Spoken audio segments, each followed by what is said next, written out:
नमस्कार, स्वागत है आपका मेरे YouTube channel horror podcast with Pooja में। आज की हमारी कहानी है आवाज़ का भाग 4। यदि आपको हमारा वीडियो पसंद आता है तो प्लीज़ चैनल को लाइक, शेयर, सब्सक्राइब ज़रूर करें। तुझे सपने में एंजल ऑफ डेथ बार बार इसीलिए दिखता है क्योंकि तूने अपनी खोपड़ी में उसके लिए बाकायदा स्पेस क्रिएट कर रखा है। तू दिन रात उसी के बारे में सोचती रहती है, इसीलिए वो तुझे सपने में नज़र आता है। और मेरे स्लीप पैरालिसिस के लंबे होने का क्या मतलब है? प्रमीला तुरंत कुछ नहीं बोली। कैथरीन आखिरकार उस बिंदु पर आ ही गई जिस पर वह उसे ले आना चाहती थी। कुछ सोचकर उसने कहा, इसका जवाब बताऊं? कौन दे सकता है? कौन? एक अच्छा न्यूरोसाइकाइट्रिस्ट। सुनते ही कैथरीन के चेहरे के हाव भाव बदल गए। आखिरकार अपनी वाहियात लॉजिक से तूने ये प्रूव कर ही दिया कि मैं उस रास्ते पर हूँ जिसका आखिरी मंजिल पागलपन है। कैथरीन पैर पटकते हुए अपनी जगह से उठी। तुझमें और लोगों में कोई फ़र्क नहीं है। कहने के बाद वह रुकी नहीं, तेजी से दरवाजे की ओर लपकी, लेकिन प्रमीला कूद कर उसके रास्ते में आ गई। अब कहाँ जा रही है तू? उसने कैथरीन को दरवाज़ा खोलने से रोकते हुए कहा। मैं उस औरत को ढूंढूंगी। और ये आसान लगता है तुझे? मैं अब उसे पहचानती हूँ।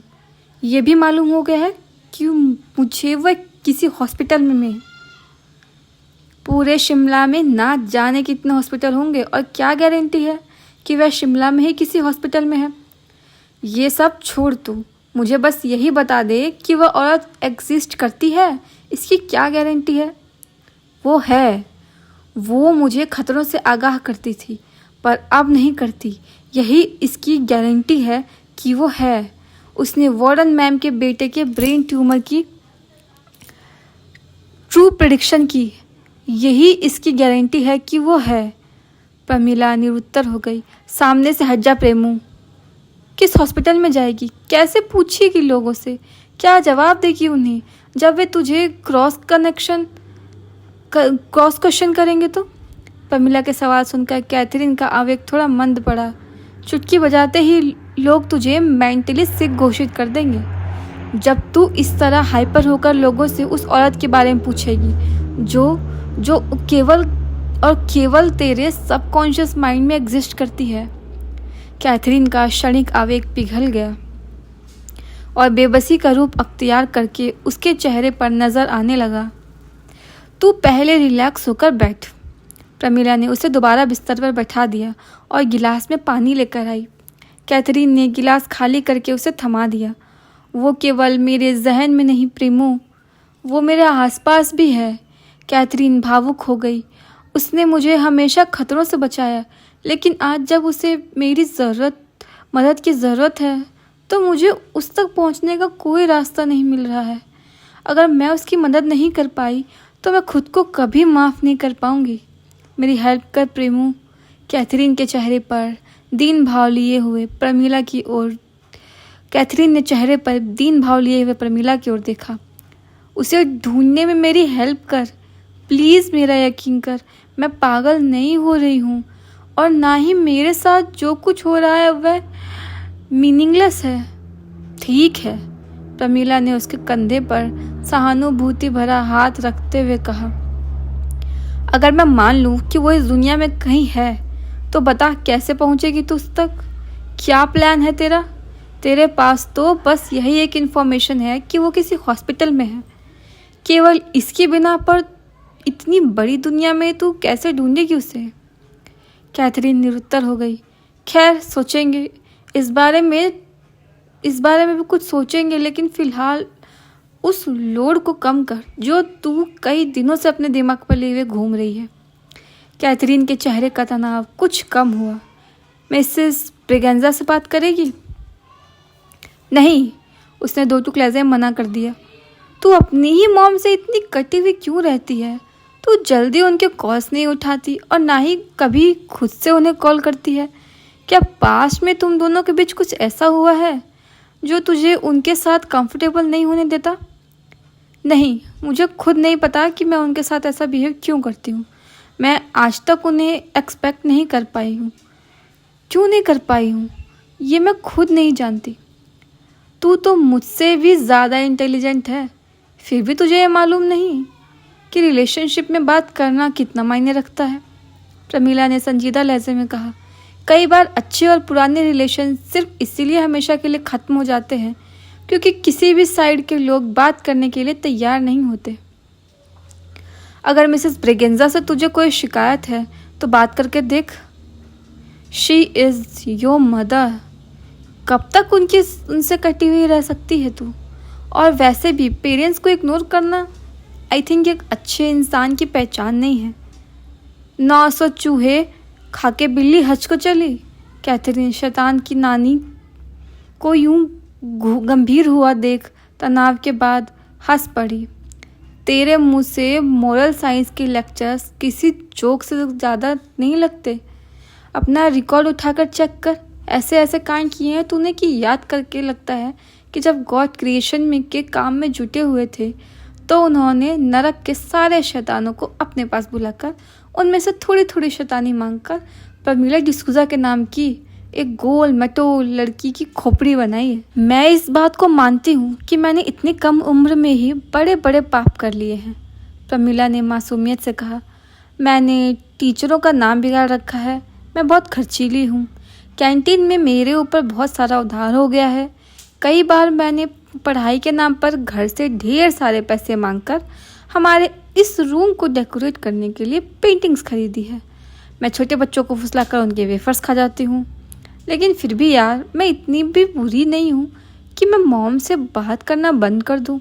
जिस दिन मैंने ऐसा कर दिया उस दिन मुझे पक्का यकीन हो जाएगा कि नरक में मुझे खौलते हुए तेल की कढ़ाई में डाल तलकर पकौड़े के रूप में लूसीफर की डाइनिंग टेबल पर परोसा जाएगा।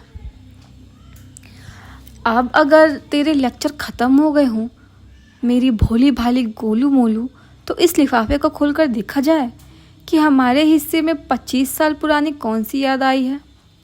कैथरीन ने लिफाफे को उलटते पलटते हुए कहा। वह अब काफ़ी हद तक अपने तनाव से उबर चुकी थी। हाँ, ओपन कर। मुझसे तो रहा ही नहीं जा रहा था। मैंने स्कूल में इसे इसीलिए ओपन नहीं किया क्योंकि मैं इस एक्साइटिंग मोमेंट को तेरे साथ शेयर करना चाहती थी। वैसे हमारे सेक्शन के ज़्यादातर स्टूडेंट को स्कूल के पहले सेशन के LKG के बच्चे की बनाई हुई ड्राइंग मिली है। मेरे नए नए क्रश पीटर को बड़ी शानदार चीज़ मिली है।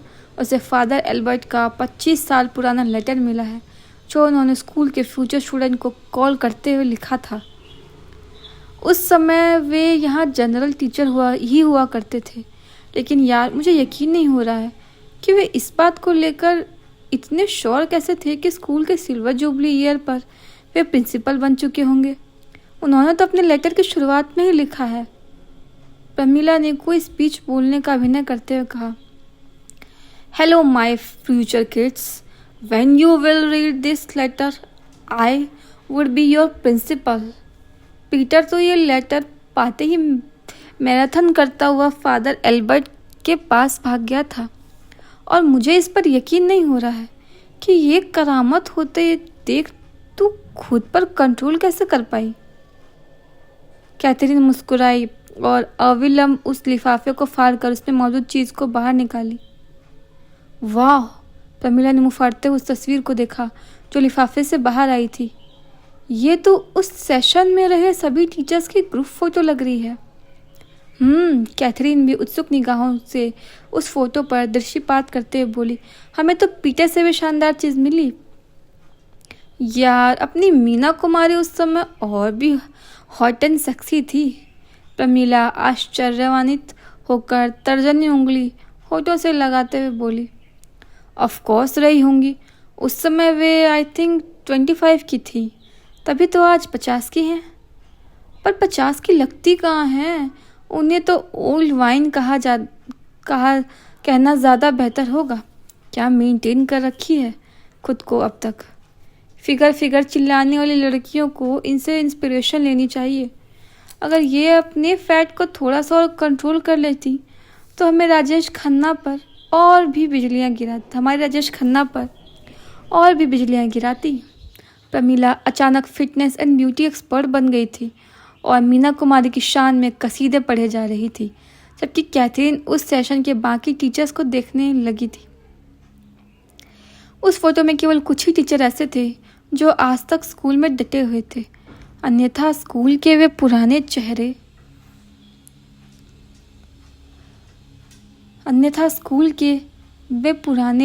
चेहरे दोनों के लिए नए नए और अजनबी ही थे। तस्वीर में मौजूद हर चेहरे पर नज़र घुमाते हुए अचानक कैथरीन की निगाहें एक चेहरे पर ठहर गई। उसे कुछ आभास हुआ, वह उसे गौर से देखने लगी।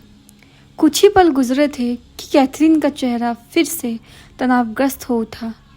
इन्हें देख प्रेमू, उसने प्रमीला का कंधा झकझोरते हुए कहा। खूबसूरत है।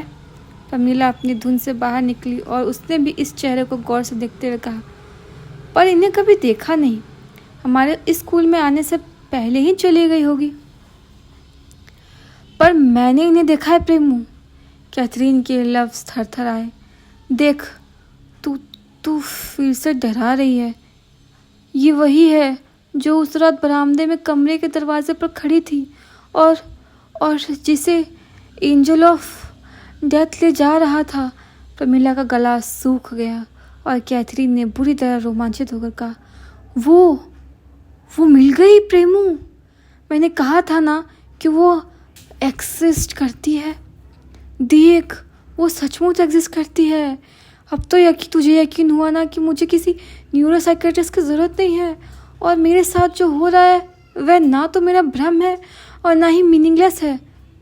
तो प्रमीला ने आशंकित लहजे में पूछा, अब हम इसे ढूंढेंगे? तू नहीं ढूंढेगी तो मैं इसे अकेले ही ढूंढूंगी, कैथरीन ने दृढ़ लहजे में कहा। लेकिन अब मैं खामोश नहीं बैठूंगी, क्योंकि अब मेरे पास इसका प्रूफ है कि वो एग्जिस्ट करती है। शाम के 7 बज रहे थे। वह शिमला का कोई शानदार कैफेटेरिया था, जहां इस वक्त डॉक्टर विश्वास उस आदमी के सामने बैठे थे जिसने अभी तक एक बार भी उन पर दृष्टि नहीं डाली थी। उसके हाथ में पॉकेट साइज़ की अरबी भाषा में लिखी हुई कोई पुस्तिका थी, जिसमें निगाहें गड़ाए हुए वह समझ में ना आने वाले अनगिनत अरबी शब्द बुदबुदा रहा था। उसके अंदाज से लग रहा था कि वह कोई दुआ पढ़ रहा था या फिर कोई पाक कलाम। डॉक्टर विश्वास के ऑर्डर किए हुए कॉफ़ी के 2 मग टेबल पर सर्व किए गए थे, जिसमें से एक विश्वास ने और उस आदमी के आगे सरका दिया और दूसरा अपने हाथ में लिए हुए उसकी इबादत के ख़त्म होने का इंतज़ार कर रहे थे। करीब 5 मिनट बाद उसने उस पुस्तिका को बंद किया और उसने चूमने के बाद शर्ट की जेब के हवाले कर दिया। उपयुक्त गतिविधियों के बाद उसने पहली दफ़ा डॉक्टर विश्वास की ओर देखा, मुस्कुराया और कॉफ़ी का मग उठा लिया। Thanks for coffee. धर्म कब बदला तूने? डॉक्टर विश्वास ने उसके थैंक्स को नज़रअंदाज करते हुए आशंकित लहजे में पूछा। आदमी ने कॉफ़ी की एक छोटी सी चुस्की ली और अपने गले में पहने क्रूसीफिक्स को शर्ट्स के बाहर निकाल कर दिखाते हुए बोला, मैं अब भी क्रिश्चियन हूँ। तो फिर थोड़ी देर पहले क्या कर रहे थे तुम? एक इस्लामिक दुआ कर रहा था। आयशा ने कभी सिखाई थी मुझे। आदमी ने गहरी सांस लेकर कहा। खैर, आजकल ब्रेकिंग न्यूज़ बहुत सुना रहे हो तुम। माजरा क्या है? माजरा ये है कि पानी सिर के ऊपर गुजरने लगा है। डॉक्टर विश्वास ने रोष भरे लहजे में कहा। अब मामला पहले जैसा नहीं रहा। पिछले 5 दिनों में उस वार्ड से आधी रात को बांसुरी की धुन सुनाई दे रही है। आदमी के चेहरे पर गंभीर भाव आए, लेकिन बेफिक्री अब भी बरकरार रही। उसने कॉफ़ी का एक घूंट भरा और कहा, ये तो तुमने फ़ोन पर उसी दिन बताया था, लेकिन तुम पर तो कोई असर ही नहीं हुआ। डॉक्टर विश्वास उसके लापरवाह अंदाज पर झल्लाए। सांस तक नहीं ली तुमने इस मसले पर। सब कुछ मुझ पर ही छोड़ दिया तुमने। दिन में केवल एक बार उस वार्ड का चक्कर लगाते हो तुम, लेकिन मैं 8 घंटे उस हॉस्पिटल में होता हूँ। तुम्हारे उस ऑब्जेक्ट को अटेंड करने वाली नर्स शायरा बानो को कई दिनों से टहला रहा हूँ। विश्वास ने ऑब्जेक्ट शब्द पर जोर देकर कहा। आज तो हद ही कर दी उसने। ये धमकी तक दे दी कि वह चीखेगी और उसकी चीख को पूरा शिमला सुनेगा। फिलहाल ये कहकर कि आज रात मैं वार्ड में आऊँगा, किसी तरह उसे अपने कैबिन से दफ़ा किया मैंने। हाँ तो कर दिया ना दफ़ा, फिर क्यों परेशान हो। वह चाहती है कि हॉस्पिटल उस घटना को इन्वेस्टिगेट करे, लेकिन ये मैं भी जानता हूँ कि तुम भी कि डॉक्टर विश्वास ने जानबूझकर आगे के शब्दों को बीच रास्ते से ही लौटा दिया। आदमी के हाव भाव अब भी सही मायने में थोड़ी गंभीरता अंकुरित हुई।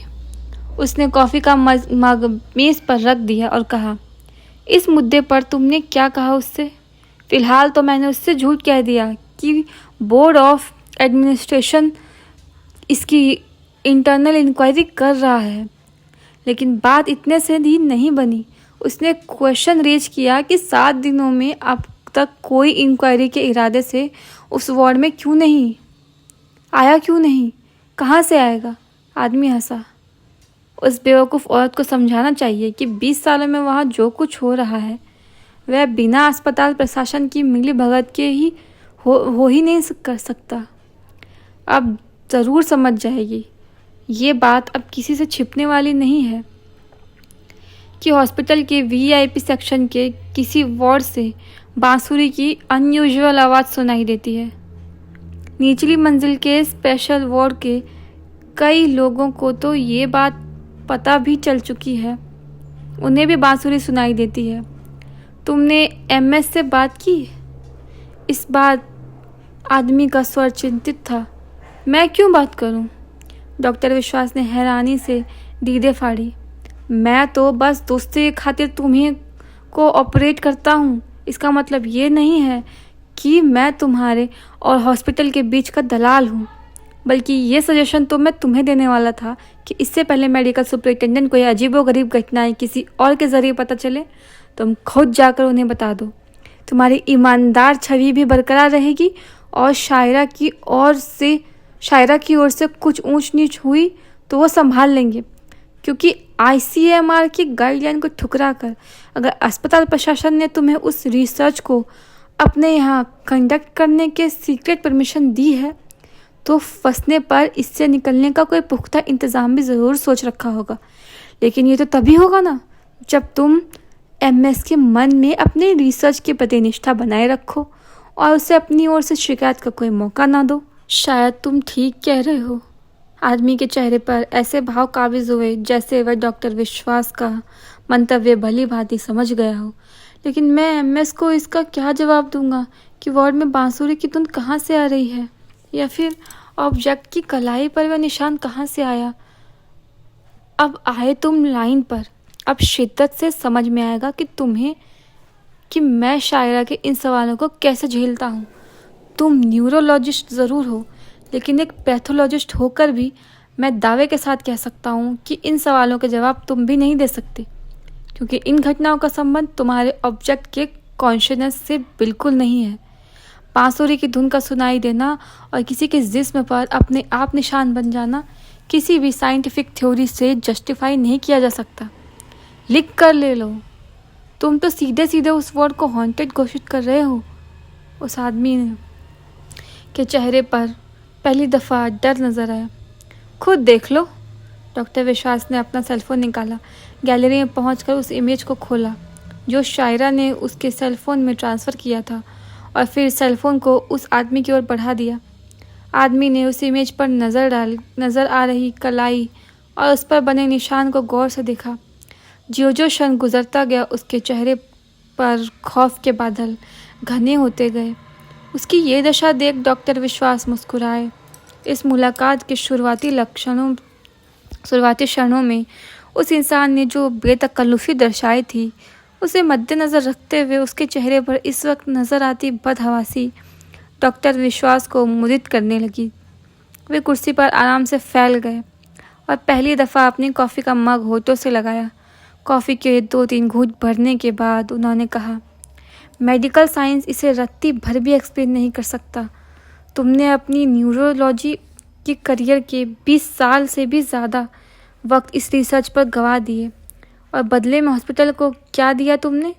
कुछ भी नहीं, बल्कि उल्टा उसके वीआईपी वार्ड को हॉन्टेड बना दिया तुमने। जाहिलों जैसी बातें मत करो। वे आदमी तिल मिलाकर डॉक्टर विश्वास का सेलफोन उनके सामने मेज पर पटक दिया। डॉक्टर होकर भी किसी स्थान को हॉन्टेड कैसे कह सकते हो तुम?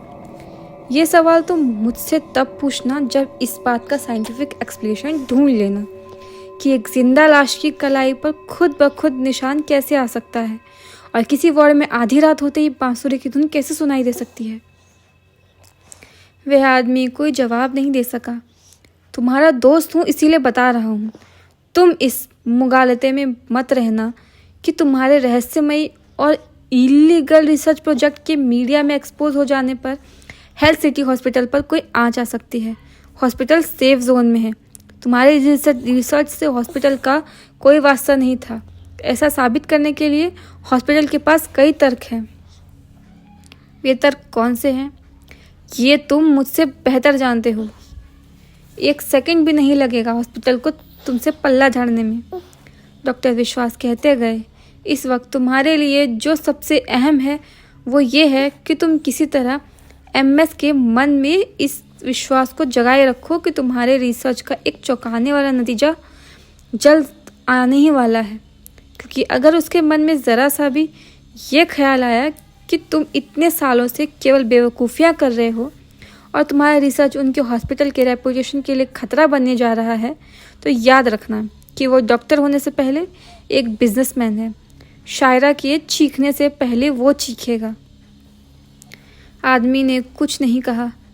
घबराओ मत थॉमस, दोस्त होने के नाते मैं तुम्हारी हर संभव मदद करूँगा। लेकिन ये तो तुम भी जानते हो कि 16 साल पहले तुमने जो किया था उसके लिए तुम्हें केवल वही माफ़ कर सकती है और कोई नहीं। डॉक्टर विश्वास की बातें सुनकर थॉमस की रगों में सनसनी भर गई। उन्होंने अपनी शर्ट की जेब के पास हाथ ले जाकर उस पुस्तिका को टटोला जिसमें से कुछ देर पहले कोई दुआ पढ़ रहे थे। मैं भी तुम्हारे साथ आज रात वार्ड में चलूँगा। मैं भी देखूँगा कि माजरा क्या है, उन्होंने हल्का लहजे में कहा। देख, तो कुछ गड़बड़ मत करना, मैं सब संभाल लूँगी। प्रमीला तेज कदमों से चलते हुए कैथरीन से बोली। तू बस मेरे साथ खड़ी रहकर मुझे कंपनी देना। दोनों लड़कियां लाइब्रेरी की ओर जा रही थीं। प्रमीला के हाथ में वही लिफाफा था जिसमें स्कूल के पहले सेशन के स्टाफ की ग्रुप फ़ोटो थी। उस फोटो में फादर एल्बर्ट और मीना कुमारी समेत कुल जमा 5 लोग ही थे जो आज तक स्कूल में अपनी सेवाएं दे रहे थे। मीना कुमारी से उस दोनों की बनती नहीं थी। फादर एल्बर्ट के पास जाने की प्रमीला की हिम्मत नहीं थी। बाकी बचे 2 टीचर सीनियर सेकेंडरी के थे जिनसे उनकी पहचान नहीं थी, इसीलिए वे शायद इस शिक्षणेतर कार्य में उनकी मदद करते। और इस प्रकार अब केवल एक ही शख्स बचता था जो उनकी मदद कर सकता था। हालांकि वह बुढ़ऊ लाइब्रेरियन बहुत खड़ूस है, लेकिन मुझे उसकी एक कमज़ोरी पता है, प्रमीला ने कहा। कैसी कमज़ोरी? गोयल मैम उसकी क्रश है। मैंने कई बार उसे गोयल मैम को घूरते हुए देखा है। क्या बकती रहती है तू, कैथरीन ने बुरा सा मुंह बनाया। किसी की उम्र का तो लिहाज कर। तू अभी इन सब मामलों में बच्ची है। मेरी दुनियादारी की समझ तुझसे ज़्यादा है। जवानी के अंतिम पड़ाव पर खड़े ये बुढ़े सबसे बड़े ठरकी होते हैं। तेरी बातें तो ऐसी होती है जैसे तू पूरी दुनिया की नानी है। कैथरीन ने इसके आगे बहस नहीं की, क्योंकि इस बात को वह भी मानती थी कि प्रमीला गॉसिप का भंडार थी। उसे कैंपस की ऐसी बातें पता होती थी जो किसी को नहीं पता होती थी। वह हमेशा टीचर्स पर नज़र रखती थी और ये पता लगाने की कोशिश करते रहती थी कि कौन किसका क्रश है। और जिस दिन उसे इस मुद्दे पर कोई प्रामाणिक जानकारी मिलती थी, उस दिन हॉस्पिटल के बरामदे में शाम 6 बजे से 8 बजे तक चौपाल लगती थी और प्रमीला अपनी गॉसिप की गठरी में से एक नए चटपटे किस्से निकालती थी। वह गोल मटोल लड़की यूं ही सीनियर लड़कियों की चहेती नहीं थी। वे दोनों लाइब्रेरी के कॉमन हॉल में पहुंची काउंटर पर रखे रजिस्टर में साइन किया और लंबे लंबे डग भरते हुए कॉमन हॉल को पार करके उस चैनल गेट के सामने जाकर खड़ी हो गई जिसके उस पार किताबों की दुनिया बसी हुई थी। वह इस चैनल गेट, कॉमन हॉल और लाइब्रेरी के उस विशेष खंड को पृथक करता था।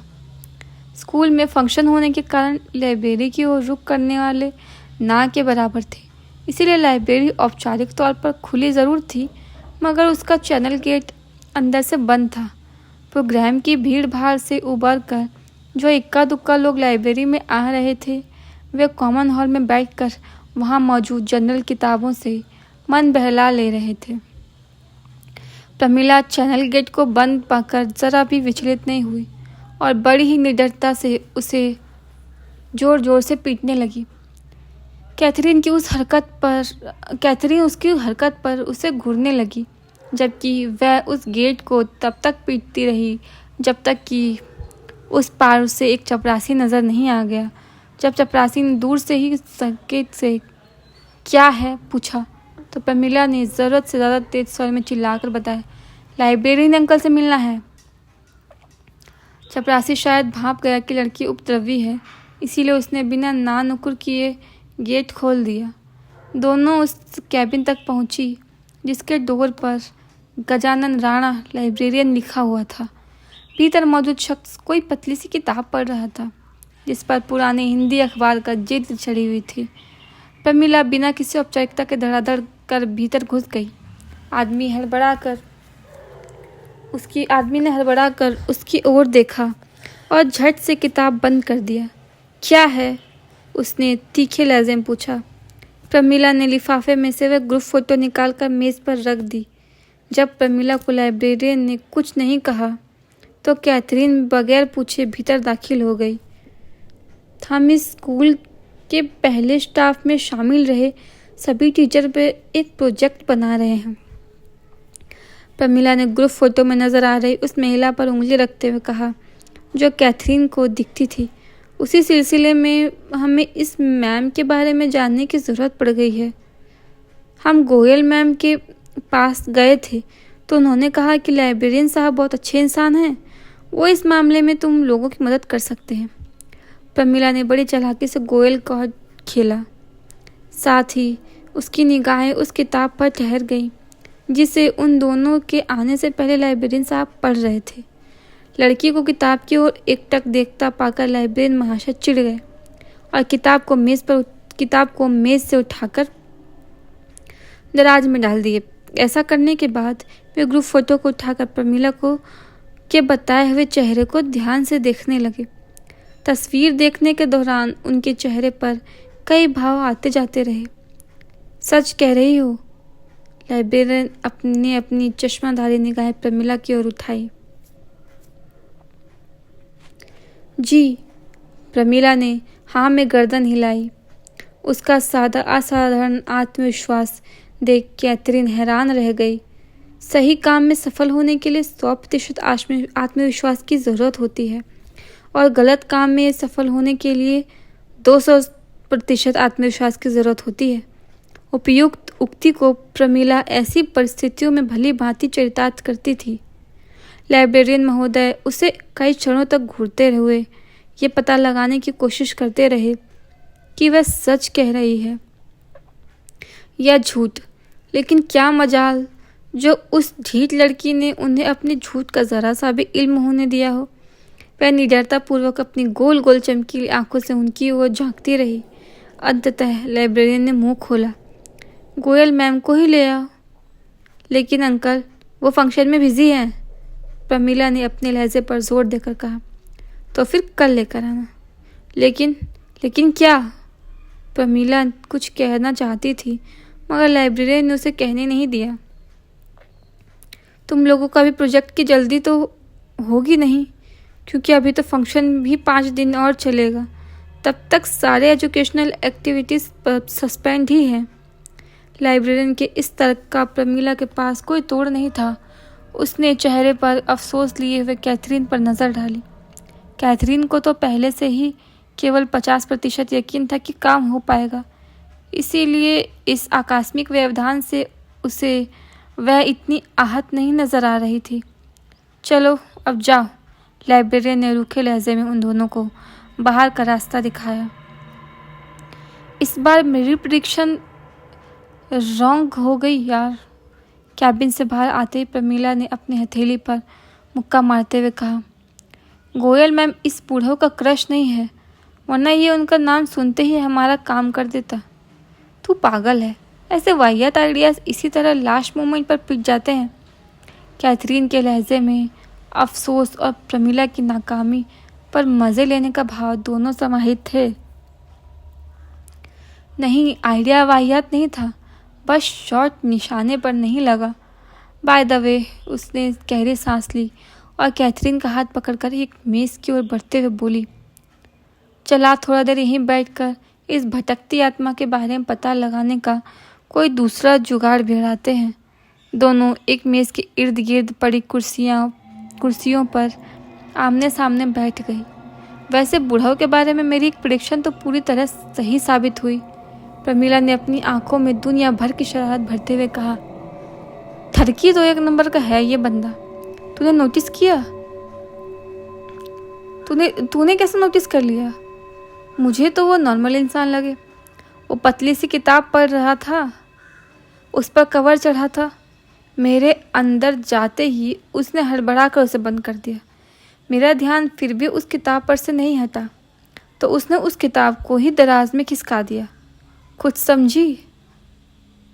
ना, कैथरीन ने लापरवाही से कंधे उचकाते हुए कहा, पता नहीं तू ऐसी छोटी छोटी बातों में क्या सुराग ढूंढ लेती है। धत यार, प्रमीला ने झल्ला कर दोनों पंजों से मेज़ को पीट दिया। तू ज़रूरत से ज़्यादा संत प्राणी है। तू कभी मेरे इशारे समझ ही नहीं पाती है। तेरी वजह से मेरे पापों के बही खाते में एक पाप ये भी जुड़ रहा है कि मैं अपनी बेस्टी को दुनियादारी नहीं सिखा पा रही हूँ। खैर छोड़, तू है ही इसी लायक कि तुझे कुछ सिखाया ना जाए। तू बस स्कूल में टॉप करने के लिए पैदा हुई है। कहने के बाद उसने खींचकर कुर्सी की पुष्ट से सिर टिका लिया और कुछ सोचने लगी। कैथरीन ने भी कुछ नहीं कहा, क्योंकि वह जानती थी कि प्रमीला उसी की समस्या का निदान ढूंढ रही थी। थोड़ी देर बाद प्रमीला आंखें खोली और सामान्य मुद्रा में आई। ज़रा स्कूल की एनुअल मैगजीन रेनबो का वह फ्रेश इशू निकाल तो, जो आज ही डिस्ट्रीब्यूट किया गया है।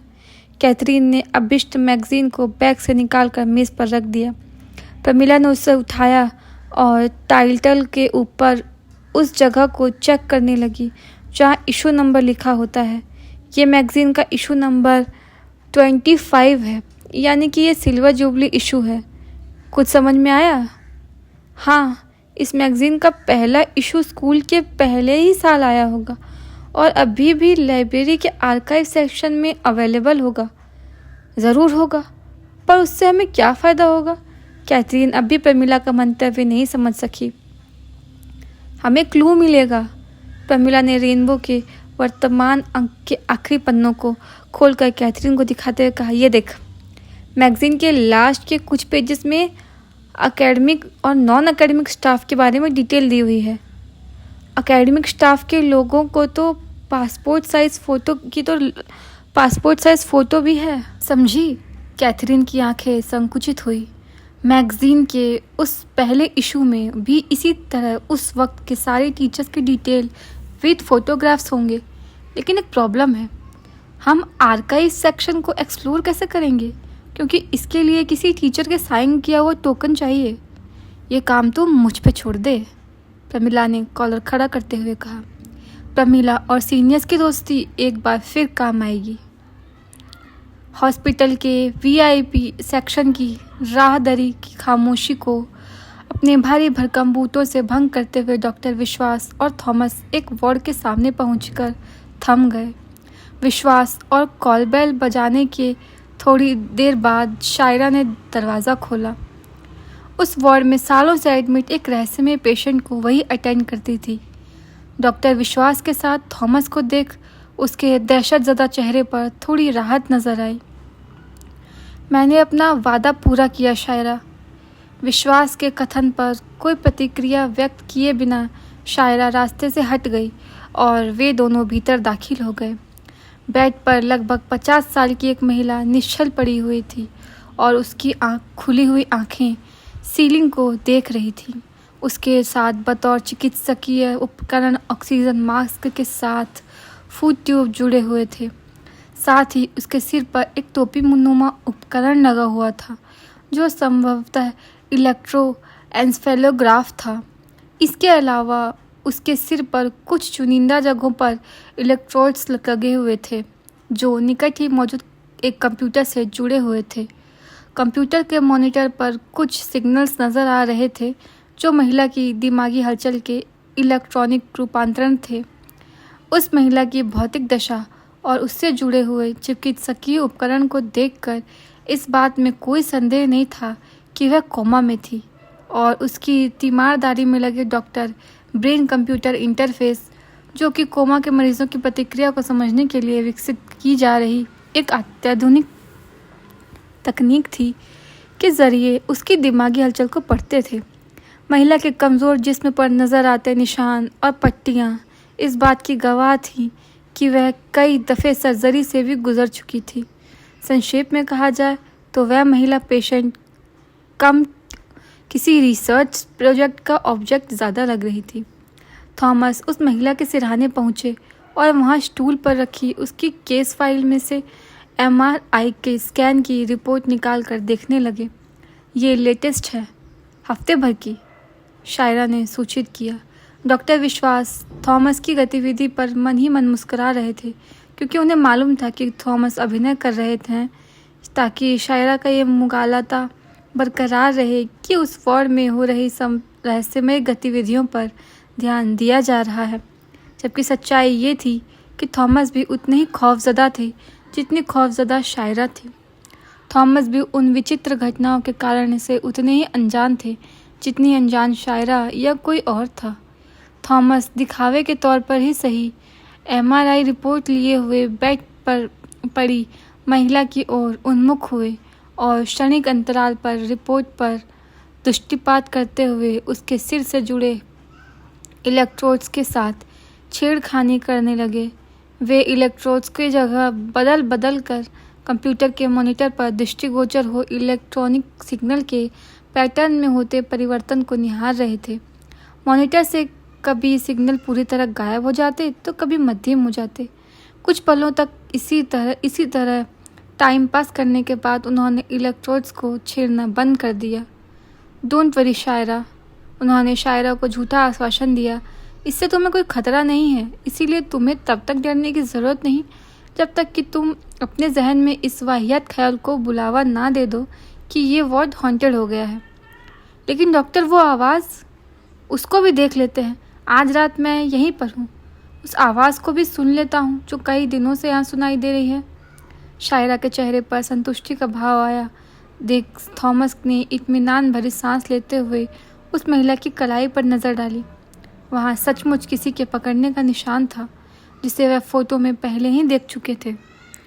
उस निशान को यहाँ प्रत्यक्ष देख थॉमस के चेहरे के भय की झलक बिल्कुल स्पष्ट नज़र आई, जिससे शायरा तो ना देख सकी लेकिन डॉक्टर विश्वास ने भली भांति देखा। थॉमस का हाथ स्वतः ही अपनी जेब में चला गया जिसमें वह अरबी पुस्तिका अब भी मौजूद थी। ओके शायरा, उन्होंने नर्स का कंधा थपथपाते हुए कहा, मैं आज रात यहीं हूँ, तुम्हारा वहम दूर कर दूंगा। कहते वक्त थॉमस शायरा की नज़रों का सामना नहीं कर सके और तेज़ी से वार्ड से बाहर आ गए। तो तुम आज रात सचमुच यहाँ रुकने वाले हो? डॉक्टर विश्वास ने उसके पीछे पीछे आते हुए कहा। थॉमस ने जवाब नहीं दिया क्योंकि वह अरबी पुस्तिका अब उसकी जेब में ना होकर हाथ में थी और वे राहदारी को नापते हुए एक बार फिर उसमें लिखे अरबी शब्दों को बुदबुदाने लगे थे। डॉक्टर विश्वास ने उनके बराबर में चलते हुए उस पुस्तिका में झांका, मगर उन्हें ना तो उसमें लिखे हर्फ समझ में आए और ना थॉमस के लफ्ज़। थोड़ी देर बाद थॉमस ने अपनी दुआ ख़त्म करके डॉक्टर विश्वास के सवाल का जवाब दिया। नहीं, MS से मिलकर चला जाऊंगा। तुम शायरा को इमरजेंसी का कोई बहाना गढ़कर सुना देना। शाम के 8 बज रहे हैं। इस वक्त उनसे मुलाकात होने से रही। वो 5 बजे के बाद यहाँ 1 सेकंड के लिए भी नहीं रुकते। तो फिर मैं जा रहा हूँ। ऐसे कब तक कन्नी काट निकलते रहोगे तुम? क्या तुम्हारे बहाने बनाते रहने से ये बात रुकने वाली है? मैं कन्नी काट कर नहीं भाग रहा हूँ। थॉमस ने ठहर कर विश्वास को घूरा। कल MS को शीशे में उतारने की पूरी तैयारी करके आऊँगा और प्रोजेक्ट की अब तक की प्रोग्रेस उनसे शेयर करूँगा। अरबी कब से समझ आने लगी तुम्हें? विश्वास ने थॉमस के हाथ में मौजूद उस अरबी पुस्तिका पर नज़र डालते हुए विषय बदला। कुछ चीज़ें समझने के लिए नहीं, फॉलो करने के लिए बनी होती हैं, थॉमस ने 2 टुक लहजे में कहा और आगे बढ़ गए।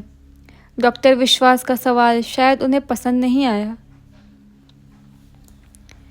प्रमिला लगभग 10 मिनट से लाइब्रेरी के आर्काइव स्टेशन सेक्शन के काउंटर पर हाथ से तबला बजा रही थी और कैथरीन लंबी लंबी जम्हाइयाँ ले रही थी। लाइब्रेरी के कर्मचारी को टोकन लेकर अंदर गए हुए लंबा वक्त हो गया था, लेकिन वह अभी तक मैगज़ीन लेकर लौटा नहीं था। यार, एक सिंपल सी मैगज़ीन। प्रमिला गुस्से से कुछ कहने जा रही थी कि मैगज़ीन लिए हुए लौट रहा आदमी उसे नज़र आ गया। थैंक गॉड हमें दूसरा जन्म नहीं लेना पड़ा। Thank you so much uncle. उसके करीब आते ही प्रमिला ने बनावटी मुस्कान प्रदर्शित करते हुए उसके हाथ से मैगज़ीन लगभग छीन ली और कैथरीन को घसीटते हुए एक मेज़ की ओर बढ़ी। चल आ, उस चुड़ैल के बारे में पता करते हैं। कुर्सी पर विराजमान होते ही प्रमिला मैगज़ीन के पन्ने पलटने लगी। उस रहस्यमयी औरत के बारे में जानने के लिए वह कैथरीन से कहीं ज़्यादा रोमांचित नज़र आ रही थी। मुझ में एक डिटेक्टिव बनने की पूरी काबिलियत है। मैं शादी के बाद डिटेक्टिव एजेंसी खोलूँगी और जेम्स बॉन्ड टाइप जासूसों को नौकरी पर रखूँगी। प्रमिला की एक आदत ये भी थी कि वह मामूली सफलता पर भी ख्याली पुलाव पकाने लगती थी। इसीलिए कैथरीन ने उसकी बकवास पर ध्यान नहीं दिया और बैग से उस ग्रुप फोटो को निकाल कर सामने रख लिया। कहाँ है, कहाँ है? बड़बड़ाते हुए आखिरकार प्रमिला ने उस पृष्ठ को ढूंढ लिया जिन पर स्कूल के पहले साल के टीचिंग स्टाफ में शामिल सभी शिक्षकों का विवरण वरिष्ठता क्रम के अनुसार दर्ज था। इसमें भी अच्छी बात यह थी कि उस विवरण में शिक्षकों के नाम और क्वालिफिकेशन के साथ साथ उसकी पासपोर्ट साइज़ फ़ोटो भी थी। ग्रुप फ़ोटो को ज़रा इधर लाना। प्रमिला ने उस महिला की फ़ोटो को ध्यान से देखकर उसकी छवि को आंखों में बसाया और मैगज़ीन में मौजूद तस्वीर पर निगाह फिराने लगी।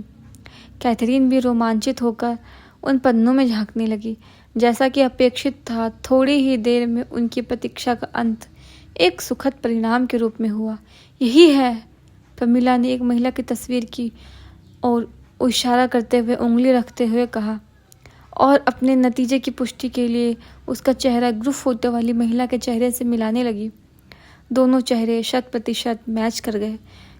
यानी कि तू सचमुच सही थी क्या तू?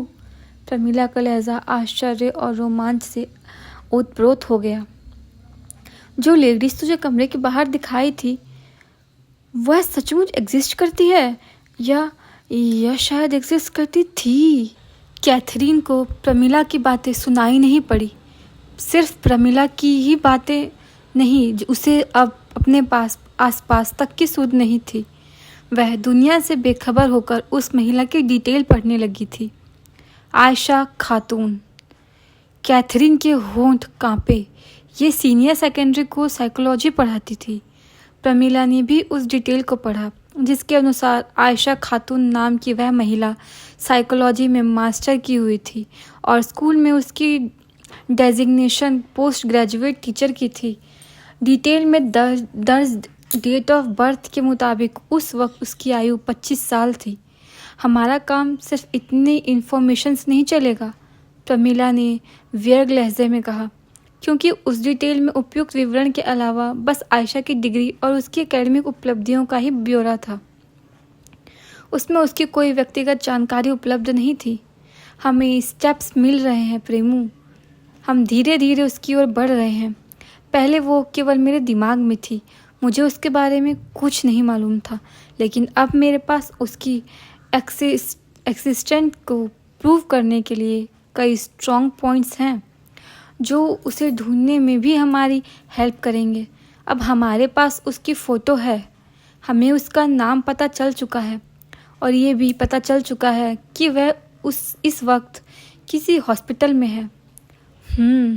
प्रमिला ने गहरी सांस ली। इसका मतलब है कि हमें आयशा खातून नाम की औरत को तलाशना है जो 1984 में इस स्कूल में साइकोलॉजी पढ़ाती थी। और अगर तेरे हेलुसिनेशन को सही माने तो आज की डेट में ये मोहतरमा किसी हॉस्पिटल में पड़ी हुई है। हाँ, और उस कंडीशन में भी इन्होंने मुझसे कांटेक्ट करके कहा है कि इससे पहले कि कोई मुझे मार दे मैं उन्हें मार दूं। इसीलिए, लेकिन इसकी क्या गारंटी है कि तुझे आने वाली आवाज़ इसी औरत आयशा की है? ये औरत तुझे हॉस्टल में दिखी थी, तो क्या ये नहीं हो सकता कि यही तुझे मारने वाली हो?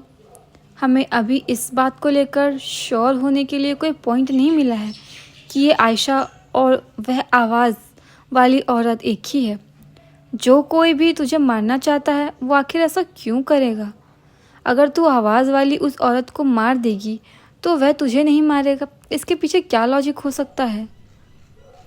ना जाने क्यों मुझे लग रहा है कि वो आवाज़ इस आयशा की ही है। जहाँ तक मुझे मारने वालों का सवाल है तो ऐसा करने वाला एंजल ऑफ डेथ भी तो हो सकता है, कैथरीन ने विचारपूर्ण मुद्रा बनाते हुए कहा। तभी तो वह मुझे 2 बार नजर आया। Angel of death? प्रमिला के मस्तक पर बल पड़ गए। यानी किसी भूत डेविल की नज़र तुम पर है? क्या ऐसा नहीं हो सकता है? देख कैथू, प्रमिला के चेहरे पर डर नजर आने लगा। आवाज़ तक तो ठीक था यार, लेकिन अब ये डेविल को बीच में मत ला। मुझे विचक्राफ्ट और ब्लैक मैजिक के से बचपन से ही डर लगता है।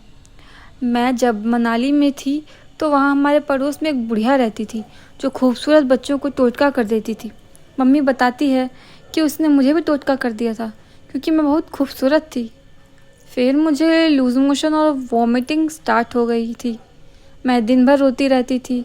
मम्मी जब मुझे ब्रेस्ट फीडिंग कराती थी तो मैं उसके निप्पल को कसकर काट लेती थी। अच्छा, तो फिर तो कैसे ठीक हुई ब्यूटी क्वीन? कैथरीन ने बनावटी हैरानी के साथ पूछा। मम्मी मुझे गोद में लेकर एक बाबा जी के पास गई थी। उन्होंने मेरी झाड़ फूंक की, तब जाकर मैं पहले जैसी हुई। चल कोई बात नहीं। अगर इस आयशा के मामले में भी ब्लैक मैजिक जैसा कुछ हुआ तो तुझे डरने की ज़रूरत नहीं, क्योंकि अब तो तू एक खूबसूरत बच्ची से बेबी एलिफेंट बन चुकी है। एक बात मेरी बुद्धि में अब तक नहीं घुसी क्या थू? प्रमिला ने उलझन भरे स्वर में कहा। सब कुछ ठीक चल रहा था। ये आयशा आंटी तुझे मम्मियों की तरह हिदायतें देती थी, फिर अचानक वार्डन मैम के राज दुलारे का इंसिडेंट होते ही ऐसा क्या हो गया कि तुझे हिदायतें देना तो दूर, वो खुद किसी भयानक एंटिटी के हाथों मारे जाने के खतरे में पड़ गई? यही तो सबसे बड़ा सवाल है। वार्डन मैम के बेटे को ट्यूमर है, ऐसा बताने के बाद आयशा की दुनिया में तो कोई हलचल ज़रूर हुई है, तभी ये सब हो रहा है। अच्छा एक बात बता, एंजल ऑफ डेथ के दिखाई देने के पीछे क्या लॉजिक हो सकता है? प्रमिला ने गाल फुलाते हुए कहा। पता नहीं, उसके सामने आते ही मेरी जान निकल जाती है और तू लोगों के चेहरे पर थूक देती है। प्रमिला ज़ोरों से हंसी, लेकिन कैथरीन को हंसी में साथ ना देख वह फिर से गंभीर हो गई। Okay I am serious now. चल अब ये सोचते हैं कि एंजल ऑफ डेथ इस सब्र में कैसे इन्वॉल्व है। इस तरह लाइब्रेरी में बैठकर सोचने से केवल हाइपोथेसिस ही क्रिएट होंगे, फैक्ट्स सामने नहीं आएंगे, क्योंकि उन्हें सामने लाने के लिए हाथ पर चलाना होगा। यूं मीन लड़ाई करनी होगी किसी से? प्रमिला की नेत्र फैले। नहीं, फील्ड वर्क करना होगा। लेकिन मैंने अभी डिटेक्टिव एजेंसी नहीं खोली। मैं मजाक नहीं कर रही बेवकूफ़, प्रमीला ने गुस्से से मेज़ पर मुक्का मारते हुए कहा। फील्ड वर्क का मतलब कि हमें किसी से कांटेक्ट करना होगा, उसकी हेल्प लेनी होगी और जल्द से जल्द आयशा तक पहुंचना होगा। लेकिन हम किसकी हेल्प लेंगे? फादर एल्बर्ट की। नो नो नेवर, प्रमीला एकदम से उखड़ गई। ये नहीं होगा, ये कभी नहीं होगा, ये हो ही नहीं सकता। मैं अनुशासन मैन के सामने नहीं जा सकती। पागल मत बन प्रेमू, अब केवल फादर ही हमारी मदद कर सकते हैं। केवल वही हैं जो आयशा के बारे में ऑथेंटिक इन्फॉर्मेशन दे सकते हैं। उन्हें मेरी स्पेशलिटी के बारे में पता है, इसीलिए वे मेरी बातों पर यकीन भी करेंगे। लेकिन जबकि कोई और इसे केवल बकवास समझेगा। प्रमीला दुविधा में पड़कर होंठ चबाने लगी। मैं सच कह रही हूँ प्रेमू, कैथरीन ने अनुरोधपूर्ण लहजे में कहा। हमें फादर के पास जाना होगा, अदरवाइज हम केवल अंधेरे में ही हाथ पैर मारते रह जाएंगे। प्रमीला का चेहरा हल्दी की मानिंद पीला पड़ गया। उसकी शक्ल से लग रहा था कि वह ना तो हाँ कहने की स्थिति में है और ना ही ना कहने की स्थिति में है। तू फादर को फेस करने से इतना हिचकिचाती क्यों है? तेरा कोई सीक्रेट है क्या जो मुझे पता नहीं है? कैथरीन ने आशंकित लहजे से पूछा। नहीं, बिल्कुल नहीं, प्रमीला हड़बड़ा कर बोली। मैं बस बेवजह उनके सामने आने से बचती हूँ, जैसे बाकी स्टूडेंट बचते हैं। तो फिर ठीक है, मैं अकेले ही उनसे मिल लूँगी, कैथरीन ने निर्णायक स्वर में कहा। यार, तेरी इस हरकत पर तुझे पंच जमाने का मन करता है। मैंने बस कहा है कि मैं नहीं जा सकती, ये तो नहीं कहा कि मैं नहीं जाऊंगी। तो फिर भाव क्यों खा रही है? अभी रुक, फादर के पास जाने से पहले इस मैगज़ीन को अच्छे से एक्सप्लोर कर लेते हैं। मैं भी कुछ ऐसा मिल जाए कि हमें फादर के पास जाने की ज़रूरत ही ना पड़े। इस मैगज़ीन में अब इससे अधिक हमें कुछ नहीं मिलने वाला। इसमें अब ये तो लिखा नहीं होगा कि आयशा इस वक्त कहाँ है। फिर भी एक बार देख लेते हैं। प्रमीला फिर से मैगज़ीन के पन्नों को उलटने पलटने लगी। सहसा उसके मन में कोई ख्याल आया। वह पहले पेज पर पहुंची जहां कंटेंट की लिस्ट थी और उस लिस्ट में कुछ ढूंढने लगी। क्या चेक कर रही है? कैथरीन ने पूछा।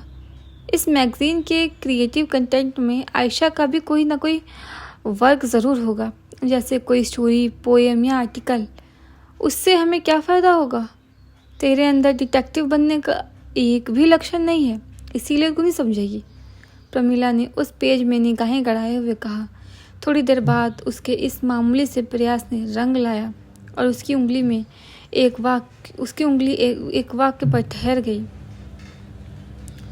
मलक उल मौत बाय आयशा खातून।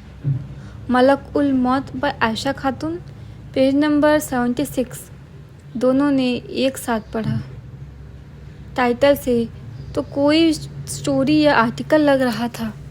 कैथरीन की संभावना को जांचने के लिए प्रमीला पृष्ठ संख्या 76 पर पहुंची, लेकिन वहां उक्त सामग्री नहीं थी। पेज फाड़कर उस आर्टिकल को मैगज़ीन से निकाल दिया गया। प्रमीला वहां मौजूद पेज फाड़े जाने का निशान देखते हुए बोली, 75 के बाद सीधे 78 है, यानी कि आयशा का इस मैगज़ीन के लिए वह कंट्रीब्यूशन 2 पेज में था। लेकिन ऐसा क्या था जो उस आर्टिकल को इस मैगज़ीन से अलग कर दिया गया, वो भी क्रोनोलॉजिकल रिकॉर्ड के लिए सहेज कर रखी गई कॉपी से? और सबसे बड़ी बात ये कि किया किसने होगा?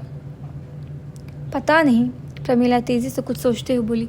इस मैगज़ीन की कोई दूसरी कॉपी ढूंढना भूसे के ढेर में सुई ढूंढने के जैसा है। आफ्टर ऑल हमारे पास अब यही ऑप्शन बचा है कि हम अनुशासन मैन की हिटलर जैसी शक्ल का सामना करें। 1 मिनट, बोलते बोलते अचानक वह थमी और उस वाक्य को दोबारा पढ़ी।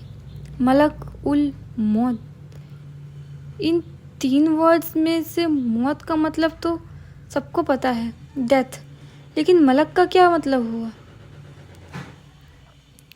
ये कोई अरेबियन वर्ड है, मुझे कहीं पढ़ा हुआ लग रहा है। कैथरीन दिमाग पर जोर डालते हुए कहा, शायद अलिफ लैला में पढ़ा था। तो याद कर, हो सकता है तेरे दिन रात अलिफ लैला पढ़ते रहने का यहाँ हमें कोई फ़ायदा मिल जाए। कैथरीन ने माथा थाम कर थोड़ी देर कुछ सोचा, फिर बोली, इसी से मिलता जुलता एक अरेबियन वर्ड मलैका याद आ रहा है। इसका मतलब किसी के काम में हाथ बटाना होता है।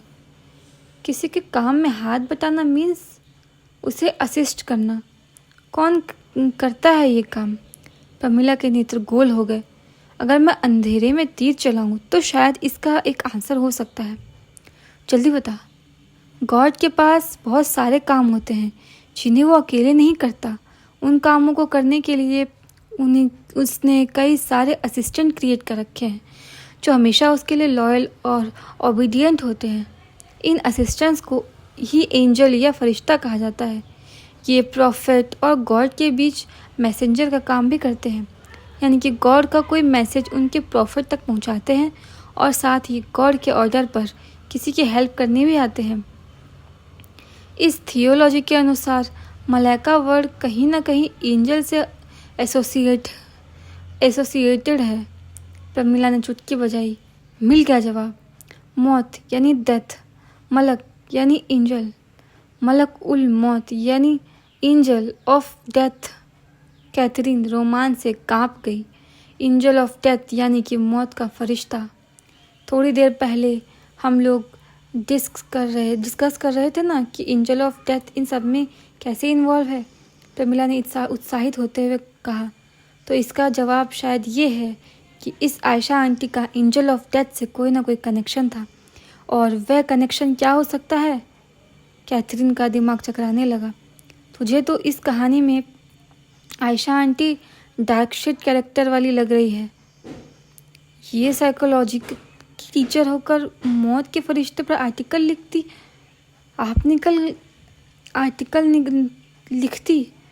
थी। कहीं ये साइको तो नहीं थी? कहीं ये ब्लैक मैजिक तो नहीं जानती थी? कैथरीन के मुंह से अपने आप निकल गया, वो ब्लैक मैजिक। प्रमिला की सिट्टी पिट्टी गुम हो गई। यार, ये नाम तू मेरे सामने मत लिया कर। थोड़ी देर पहले ही लिया था तूने। मुझे ब्लैक मैजिक के नाम से रोना आने लगता है। ये बहुत डेंजरस होता है। इसके ज़रिए लोग दूर बैठे बैठे ही किसी की भी लाइफ में बड़े बड़े ट्रबल क्रिएट कर देते हैं। तो क्या आयशा ऐसा ही करती थी? वो लोगों को काले जादू से तंग किया करती थी? कैथरीन ने प्रमिला के भय को नज़रअंदाज करते हुए पूछा। लग तो ऐसा ही रहा है कि वो औरत विश थी, डायन थी। नहीं प्रेमू, इतनी जल्दी कोई जजमेंट डिसाइड करना सही नहीं लग रहा है। अभी हम उनके बारे में जानते ही क्या हैं? कुछ भी तो नहीं। केवल एक आर्टिकल के टाइटल से ये परसेप्शन बना लेना कि वो औरत डार्क शेड कैरेक्टर वाली है, सरासर बेवकूफ़ी है। तुझे तो दर्द होगा ही, क्योंकि वो औरत तुझे प्रोटेक्ट करती थी। तुझे तो दर्द होगा ही क्योंकि वो औरत तुझे प्रोटेक्ट। प्रमिला का वाक्य पूरा भी नहीं हुआ था कि उन पर वज्रपात हुआ, जब एक आदमी ने हॉल में प्रकट होकर उन दोनों को लक्ष्य करके कहा, क्या आप दोनों ही कैथरीन और प्रमिला हैं? पहले दोनों की निगाह आपस में टकराई, फिर प्रमिला ने हाँ में गर्दन हिलाई। आप दोनों को फादर अल्बर्ट ने ऑफिस में बुलाया है। डॉक्टर थॉमस ने मेज पर अनगिनत कागजात फैला रखे थे, जिनमें से ज़्यादातर मेडिकल रिपोर्ट्स और उनकी अब तक की रिसर्च की समरी से जुड़े पेपर्स थे। मगर उस आदमी को थॉमस के इस तामझाम से कोई सरोकार नहीं था और वह इत्मीनान से अपना लंच खा रहा था, जिसके सामने रखा नेम प्लेट उसके ओहदे का परिचय मेडिकल सुपरिटेंडेंट के रूप में दे रहा था। Sir, in the past few years, I have recorded significant changes in the neural activities of Aisha. Kindly look at these papers. I don't need to see any kind of papers, Mr. Thomas. MS ने जुगाली करते हुए कहा, share your opinions orally. Sir, ये आयशा महज 5 दिन पुरानी MRI reports हैं। थॉमस ने एक रिपोर्ट को एमएस के सामने रखते हुए कहा, जिस पर पेंसिल से एक ब्रेन का रफ स्ट्रक्चर ड्रॉ किया गया था और उसमें कई लाल बिंदु दर्शाए गए थे। ये रेड पॉइंट्स आयशा के ब्रेन के एक्टिव स्पॉट्स हैं। सर, मैं जिस सिग्निफिकेंस चेंज की बात कर रहा हूँ वो ये है कि पिछले 3 साल में इन एक्टिविटी स्पॉट की संख्या बढ़ी है। मेरी थेरेपी कारागार हो रही है। कहने के बाद थॉमस ने फाइल का वह पेज खोल कर एमएस के सामने रखा जिस पर एक ट्रीटमेंट प्लान बनाया गया था। पिछले 3 सालों में मैंने इस प्लान में कोई तब्दीली नहीं की है और इसी प्लान की बदौलत मुझे आयशा में वो बदलाव नज़र आए हैं जो पहले कभी नहीं दिखे। यानी कि अगर हम इसी प्लान को कंटिन्यू करते हैं और कोई पॉजिटिव कॉन्सिक्वेंस नज़र आता है तो हम इस प्लान को रिफ़ाइन करके आयशा जैसे कुछ और पेशेंट्स पर भी अप्लाई कर सकते हैं और हासिल होने वाले नतीजों से कोई कॉन्सेप्ट तैयार कर सकते हैं। थॉमस ने एक और दस्तावेज़ एमएस के सामने फैलाते हुए कहा, ये आयशा की ब्रेन एक्टिविटीज़ के ग्राफिक्स हैं जो बीसीआई के ज़रिए रिकॉर्ड किए गए हैं। अगर आप इन्हें एक बार देख लेंगे तो आपको भी एहसास होगा कि आयशा का सबकॉन्शियस माइंड अब चाहने लगा है कि वह कॉन्शियस स्टेट में आए। इट मीन्स कि आयशा ठीक होने के लिए अपनी ओर से भी एक एफर्ट करने लगी है। और सबसे बड़ी बात यह है कि सभी शुभ संकेत पिछले 3 सालों से नज़र आने शुरू हुए हैं। आयशा में स्टेप बाय स्टेप सुधार हो रहा है। We are very close to regain the consciousness of Ayesha Khatun. MS जब इस बार भी प्रभावित नज़र नहीं आए तो थॉमस के चेहरे पर हताशा नज़र आने लगी। You are avoiding me sir, उन्होंने निरुत्साहित लहजे में कहा। Yes, because you are avoiding my business. अब तक खामोश रहा वह आदमी फट पड़ा। हॉस्पिटल के बारे में रूमर्स फैल रहे हैं और आप हमें यहाँ बैठकर साइंस फिक्शन सुना रहे हैं। ये फिक्शन नहीं है सर, ये रियलिटी है और उस रियलिटी के सारे सबूत आपके सामने टेबल पर फैले हुए हैं। आयशा का वेजिटेटिव कोमा सुधर रहा है। इसे साबित करने के लिए अब तक किसी सबूत की ज़रूरत नहीं रह गई है क्योंकि अब वह घंटे में एक बार पलक झपकाती है। उसके जनरल रूटीन टेस्ट हर बार साबित करते हैं कि उसके अंग ठीक से काम कर रहे हैं। उसे कोई पैथोलॉजिकल डिसऑर्डर नहीं है। मैंने 1994 में भी एक फ़ैसला लिया था। आप लोगों ने मेरे उस फैसले को पागलपन कहा था, लेकिन फिर भी मुझे इजाज़त दी थी। मुझे सपोर्ट किया था आप लोगों ने। वो तो हम अब भी कर रहे हैं डॉक्टर थॉमस।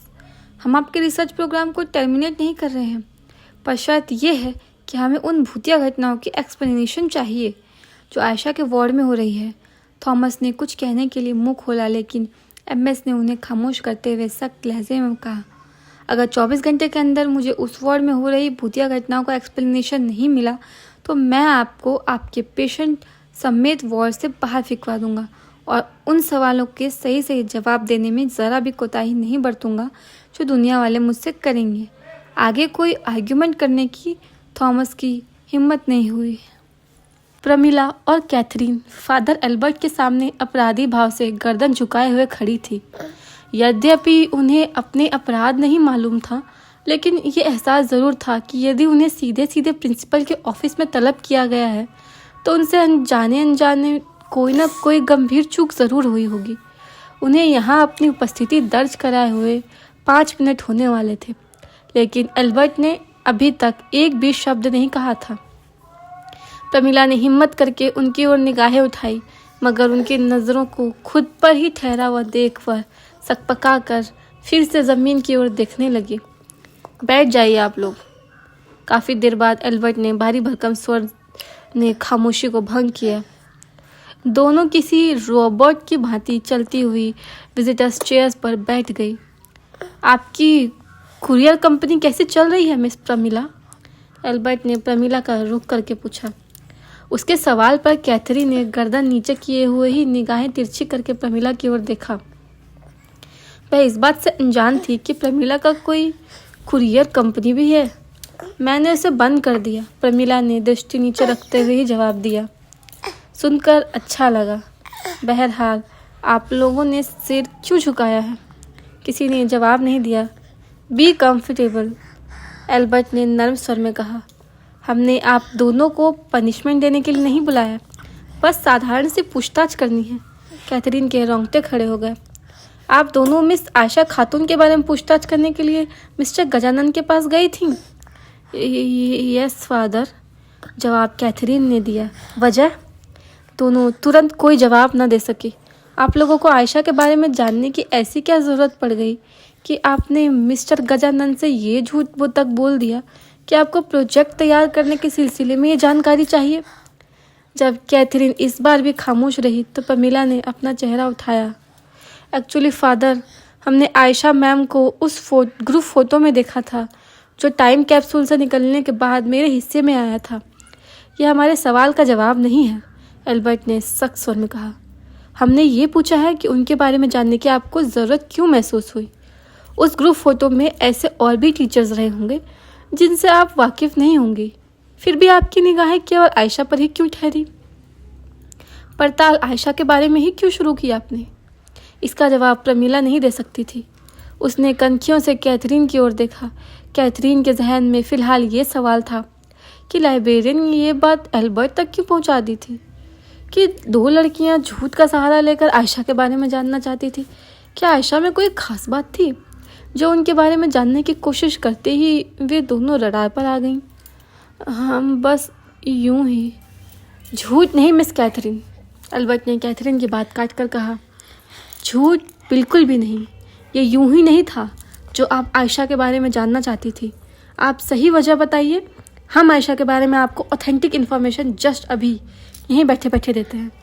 कैथरीन का दिमागी बोझ कुछ हल्का हुआ। वह लाइब्रेरी में ही प्रमीला के साथ ये फैसला कर चुकी थी कि आयशा को लेकर फादर एल्बर्ट से बात करना ही एकमात्र विकल्प है। और अब जब एल्बर्ट ने खुद इसका आमंत्रण दे दिया तो उसे कुछ और सोचना बेमानी लगने लगा। उसने एल्बर्ट की ओर देखा और कहा, हम उसके बारे में इसलिए जानना चाहते थे फादर क्योंकि वो मुझे नज़र आई। जवाब सुनकर एल्बर्ट ने कुछ देर तक उसे घूरा, फिर पूछा, are you sure Miss Catherine? 100% sure you father, but it is impossible. Ayesha तो कोमा में है, वो अपनी उंगली तक नहीं हिला सकती। कोमा में? आयशा कोमा में है? कैथरीन और प्रमीला का मुंह खुला रह गया।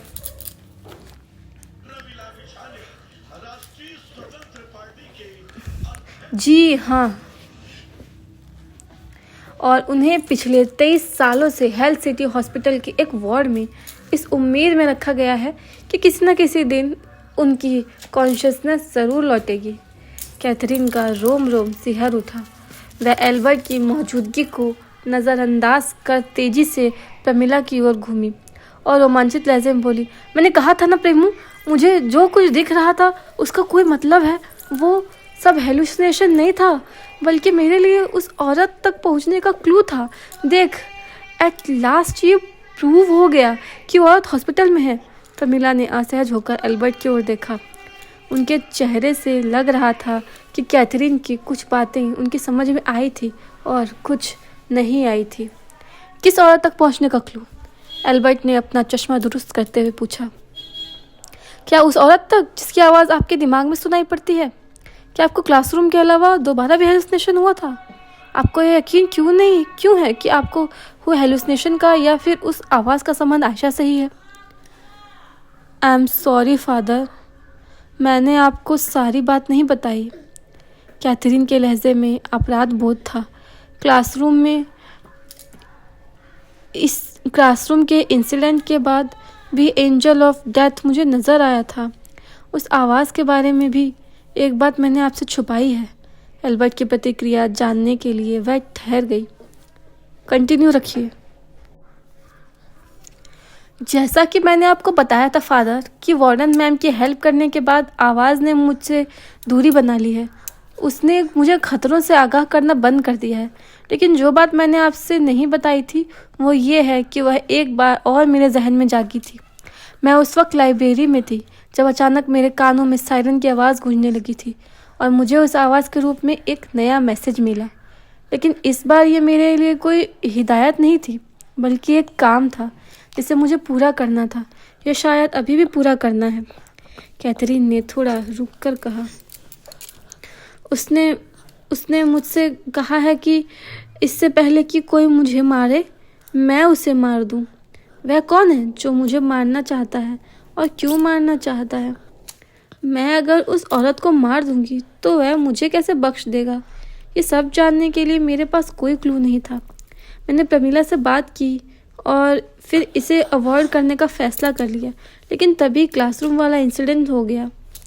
एंजल ऑफ डेथ के दिखाई देने के बाद मुझे लगने लगा कि उस आवाज़ को नज़रअंदाज करना सेफ नहीं है। जिस दिन आप मुझे राजा थियोस की कहानी सुनाकर गए थे, उसी रात मुझे अपने हॉस्टल के कमरे के बाहर बरामदे में एक औरत दिखी। उसके बदन पर हॉस्पिटल का लिबास था। मैं उसे देखते ही चीख पड़ी। मेरे चीखते ही वह गायब हो गई। हर किसी ने यही कहा कि मुझे वहम हुआ था। वहाँ कोई औरत नहीं थी, लेकिन कहानी सिर्फ इतनी ही नहीं है फादर। वह मुझे लाइब्रेरी में भी दिखाई दी थी। मैं बुक पढ़ रही थी कि पलक झपकते ही मैं ना जाने कैसे हॉस्पिटल के लॉबी में पहुंच गई, और वहां मैंने एंजल ऑफ डेथ को उसी औरत का हाथ पकड़कर एक वार्ड से निकलते हुए देखा। वह उस औरत को कहीं ले जा रहा था। इसके बाद प्रमिला मेरे कानों में फुसफुसा कर मुझे होश में लाई और मैं लाइब्रेरी से सीधे हॉस्टल चली गई। जब प्रमिला लौटी तो हमने टाइम कैप्सूल से निकले लिफाफे को खोला। तब हमें पता चला कि वह औरत जो मुझे 2 बार नजर आई, वह इसी स्कूल के पहले सेशन की टीचिंग स्टाफ में थी। हमने पहले उस फोटो को लाइब्रेरियन अंकल को दिखाकर उसके बारे में जानना चाहा, लेकिन यह आइडिया काम नहीं आया। फिर हमने लाइब्रेरी के आर्काइव स्टेशन से रेनबो का फर्स्ट इशू ढूंढकर डिटेल निकाली तो हमें पता चला कि इसका नाम आयशा खातून है और ये यहाँ साइकोलॉजी की टीचर थी। हम इनके बारे में और डिटेल जानने के लिए आपके पास ही आने वाले थे। ये सच कह रही है फादर, प्रमिला ने पहली दफ़ा एल्बर्ट के चेहरे की ओर देखते हुए कहा। एल्बर्ट के चेहरे पर गंभीर भाव थे। उन्हें यकीन नहीं हो रहा था कि उनके सामने बैठी 10वीं में पढ़ने वाली एक लड़की के जीवन में ये सब कुछ हो रहा है। ये सब कुछ अनबिलीवेबल लग रहा है, पूरी तरह से अविश्वसनीय। एल्बर्ट ने अपना चश्मा उतार कर टेबल पर रखते हुए कहा, वह आवाज़ सचमुच आयशा मैम की ही है या किसी और की? वह मुझे क्यों सुनाई देती है? उसे कौन मारना चाहता है? वॉर्डन मैम की हेल्प करने के बाद उसके साथ क्या हुआ? इन सवालों का जवाब ढूंढने में अब केवल आप ही हमारी मदद कर सकते हैं फादर। कैथरीन ने विनीत लहजे में कहा। आयशा खातून अनाथ आश्रम में पली बड़ी थी। वो साइकोलॉजी में एमए थी और यहाँ पढ़ाती भी साइकोलॉजी ही थी। उनके बारे में सबसे विचित्र बात यह थी कि वे बच्चों को अजीबोगरीब किस्से सुनाया करती थी। वे उन्हें जिन्नों और खबीसों पर यकीन करने के लिए उकसाती थी। बच्चे उन्हें पागल, साइको और भी ना जाने किन किन नामों से बुलाते थे। हम स्टाफ के लोगों को कभी भी ऐसा नहीं लगा कि वे किसी बीमारी से पीड़ित हैं, लेकिन फिर भी उन्हें एक बीमारी थी। हालांकि वो बीमारी उनके टीचिंग करियर में रोड़ा नहीं बनी। हाँ, उन्हें बच्चों के बीच अंधविश्वास फैलाने के लिए मैनेजमेंट की ओर से 1-2 बार वार्न ज़रूर किया गया था। वो जिन्नों और खबीसों पर यकीन करती थी, तो वो ब्लैक मैजिक पर भी ज़रूर बिलीव करती रही होंगी। कैथरीन ने पूछा, कहीं वो ब्लैक मैजिक प्रैक्टिशनर तो नहीं थी? ब्लैक मैजिक प्रैक्टिशनर तो नहीं थी, लेकिन इन मसलों पर उनकी नॉलेज लोगों को हैरान करती थी। उन्हें दूसरी दुनिया के बारे में इतनी जानकारी थी कि हमें लगता था कि जैसे उन्होंने इन विषयों पर बाकायदा रिसर्च करके डिग्री हासिल की हो। साइकोलॉजी में भी कहीं ज़्यादा उनकी पकड़ सुपर नेचुरल सब्जेक्ट पर थी। लेकिन आप लोगों को ऐसा क्यों लगा कि वे ब्लैक मैजिक प्रैक्टिशनर रही होगी? एक्चुअली फादर, हमने रैम्बो के कंटेंट लिस्ट के थ्रू ये पता चला कि उस इशू में उनका भी एक आर्टिकल मलक उल मौत पब्लिश हुआ था, लेकिन आर्टिकल वाले पेज मैगजीन से फाड़ कर निकाल दिए गए थे।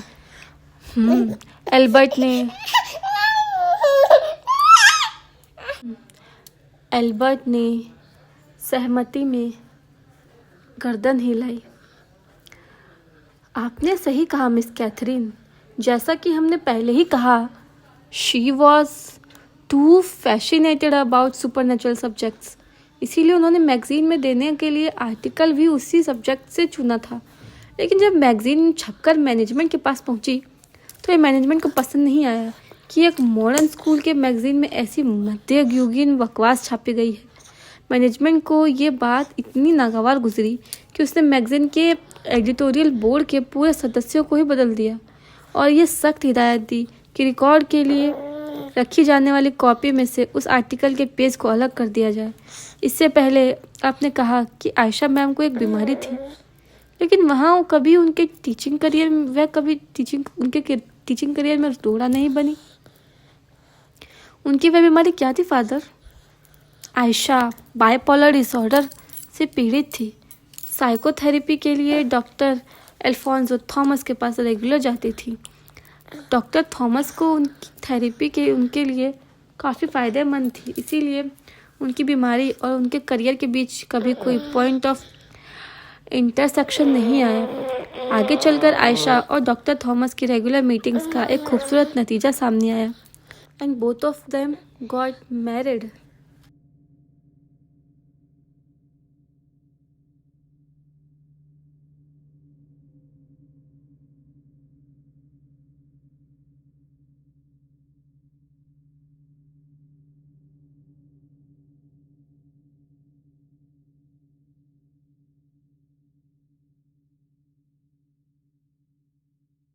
Of them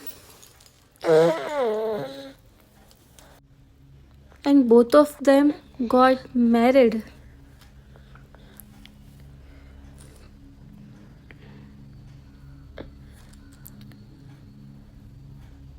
शादी के बाद भी आयशा ने अपनी नौकरी तब तक जारी रखी जब तक कि 1986 में एक मामूली सी घटना के बाद वो कोमा में नहीं चली गई।